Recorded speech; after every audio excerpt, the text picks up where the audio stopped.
Paano ko ba ginagawa ang mga motorcycle montage ko? Yan ang pinakamadalas na tanong sa akin. Actually, wala naman talaga ako special process or kakaibang ginagawa. Kadalasan, nandun sa composition at camera movement yung susi para sa maangas na motorcycle montage. Pero, sige, papakita ko na rin sa inyo kung paano yung editing process ko and gagamit tayo ng CapCut. Ito na ang CapCut.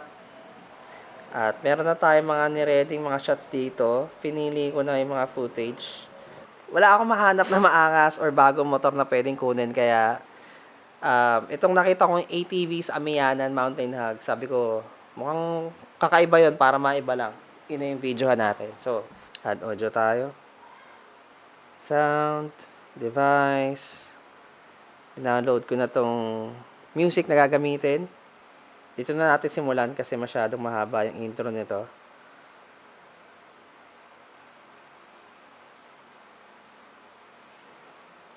Actually, may dalawang tutorial na ako kung paano ako gumagawa ng motorcycle montage, kung paano ako nagsushoot, at yung unang-una is may mga tips akong in-explain. Mas magigets mo yung gagawin ko ngayon or yung mga sasabihin ko kung napanood mo yon. So, pwedeng panoorin mo to ngayon, then right after, panoorin mo yung part 1 at part 2 nung yung motorcycle montage tutorial or how to shoot para mas magets mo and then balikan mo to, mas magme-make sense siya kung first time mong nakita or first time mong nagawi dito sa channel ko. So, okay sa akin tong shot na to. Medyo bilisan lang natin. Tingnan lang natin kung paano ko siya okay. Dito magsisimula yung movements. Split na natin dito. Click natin yon. Pupusin na natin din sa shot na yon. Usually ginagawa ko, ito yung unang shot para maging establishing shot. Kung ano ba yung kukunan, ano ba yung tinitignan natin. So, isa sa nagustuhan ko, kanina tinatry kong mag-explore dito sa CapCut. Isa sa nagustuhan ko is yung speed ramp niya, pwede kang gumawa ng curve. Totoong speed ramp siya, hindi lang siya basta nakokontrol yung speed. Pero, sinsimula pa lang naman natin, simulan natin sa times 2 na speed. Kinunan ko to, I think, using my phone, parang yung slow-mo ko na 240 FPS. Sobrang bagal nun. 60 okay na actually. Okay.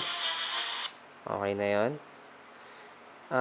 Lagyan natin na... Normally sa huli ko nilalagay yung mga effects, pero yung unang shot, madalas gusto ko, nakikita ko na nag-effect para ma-feel ko. So, fading.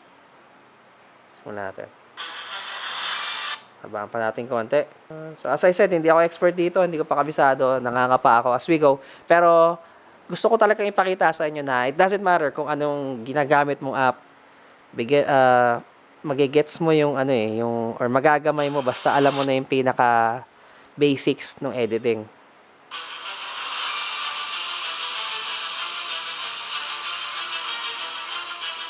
Okay. Natin siya tapusin. Next natin is medyo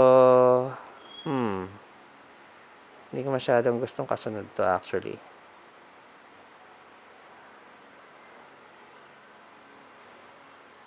Para mas gusto ko tong kasunod to.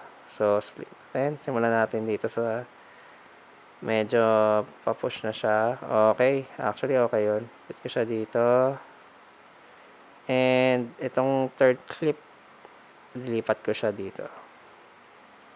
Pangalawa, para mas gusto ko yun. And then, speed natin, ang gusto ko ay, gawin lang natin siyang normal na times 2. Okay. Kagaya doon sa sinabi ko, nung unang tutorial ko is, ahead of time, dapat alam mo na yung music mo. And upon shooting, may idea ka na kung ano yung mga shots. Na-imagine mo na siya sa utak mo para ginagawa mo na lang siya and hindi ka nangangapa. So, ito may idea na ako dun sa music, napakinggan ko na siya, nire-review ko na lang para alam ko na may na-foresee na ako or kumbaga may na-imagine na akong gagawin. Itong part na to yung maganda eh. Yung nagro-rotate na ako. Simulan natin dito.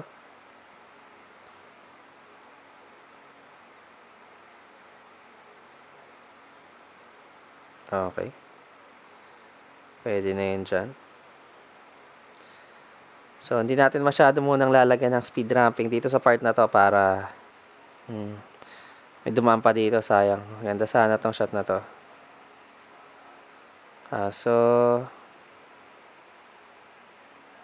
So dito tayo. Kunin natin tong part na to.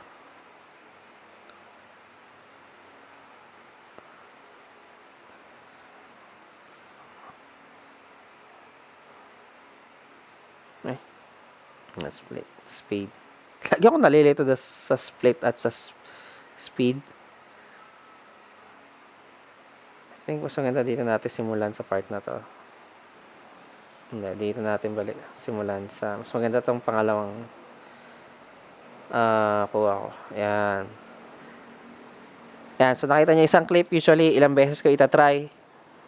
Until, try and try. Kasi minsan sa edit, makikita mo parang, akala mo okay na pag sinut mo pero sa editing mapapansin mo, parang pangit pala nung kuha ko dun. So, normally sa isang shot, paulit-ulit. Panoorin nyo yung unang tutorial para magets nyo. At makita nyo. Gusto ko mga around dito, tapusin yung shot. Tapos dapat dito siya papasok. So, ito, i-speed ramp natin to. Kaya muna natin yung edit natin. Tanggalin natin to. Tanggalin natin tong isang bullet. And mas maganda kung dito natin kukunin.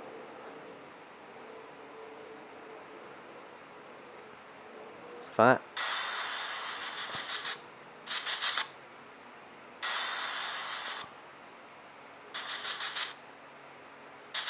At ayaw.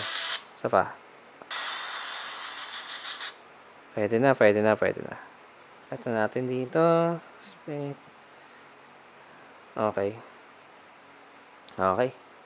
And then, dito naman, itong shot na to ay, ano ba to? Yung engine. Okay. Dito tayo. Itong part na to, yung kita, yung engine.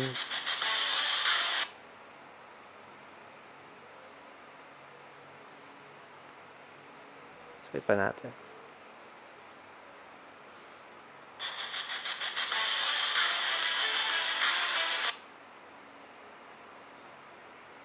Okay na yun.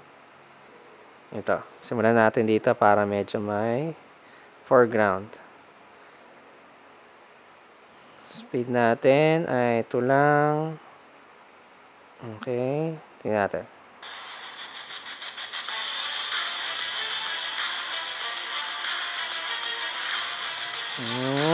Parang gusto ko dito okay. Ito, parang ganda nito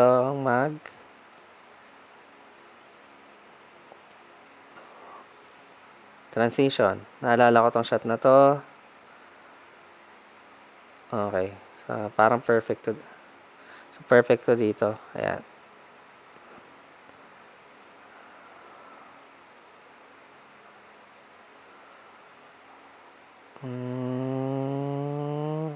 Okay. Diba? Ang angas nun. Siyempre, lalagyan natin yan ng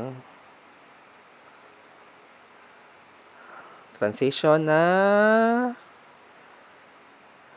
transition natin. Ayaw natin ng basic lang, basic.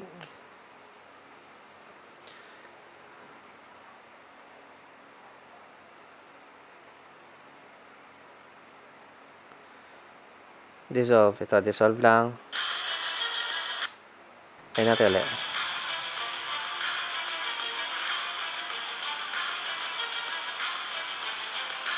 So, ulitin natin yung hero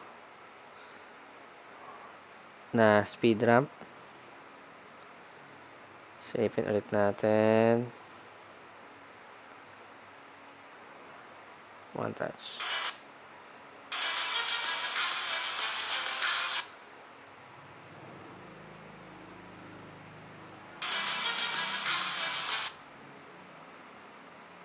Balik natin to. Bilisan natin konti.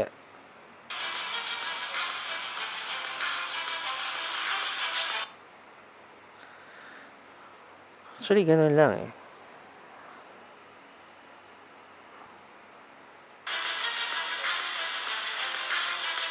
Okay na siya. Pero wag na natin tapusin yung... Lagyan natin sa music.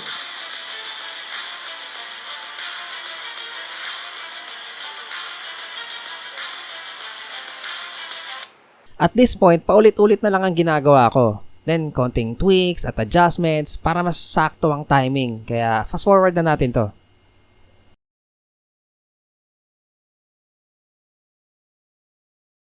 So ilang, maraming salamat sa panonood. Hope you enjoyed and panoorin natin ang final product ng ating CapCut editing.